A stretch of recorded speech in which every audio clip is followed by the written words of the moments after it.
today's video nga pala ay magluluto tayo ng pakbit. Kaya naman ay sinimulan ko na agad hiwain ng ating sibuyas, bawang at kamatis. Sa totoo lang wala akong balak lagyan ng kamatis yan. Kaso baka mabulok kasi nangihinayang ako. Sayang din naman. Kaya naman ay isinama ko na rin. 2 piraso lang naman ito. Ito na nga at ready na. Dito nga po mga idol ay sinimulan ko na agad gisahin ng ating mga samya. Kasi gumagabi na ay nagugutom na rin ako Una ko nga inilagay yung sibuyas at nung mapansin kong medyo sunog na ay inilagay ko na rin yung bawang at para naman hindi sila sabay na masunog. Napakapait kasi ng bawang kapag nasobrahan sa sunog At hinuli ko na nga pala itong kamatis at alamang. At matapos ko nga silang magisa ay inilagay ko na rin itong ating gulay na pakbit para naman magisa-gisa din siya ng konti. Minsan kasi kapag tinatamad ako ay hindi ko na ginigisa ang gulay. Yung mga samya lang ang ginigisa ko, hindi na yung gulay. At after nga nating mailagay ay hahalo-haluin lang natin yan with add ng konting bitchin para medyo masarap-sarap. At syempre naman hindi mawawala ang dilis natin dyan. Isa yan sa pinakamasarap ilagay sa pakbit. Lagyan natin ng pamintang powder at isang basong tubig na rin. Kung tutuusin nga ay dapat hindi na natin yan lagyan ng sabaw kasi nagtutubig yan kapag lumalambot. Pero syempre malakas tayo sa sabaw kaya naman nag-add na tayo ng isang basong tubig. At kung umabot ka nga sa part ng video na to ay salamat sa iyo.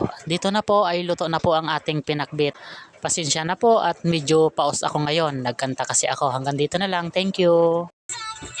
Oh no, NJ Hayden.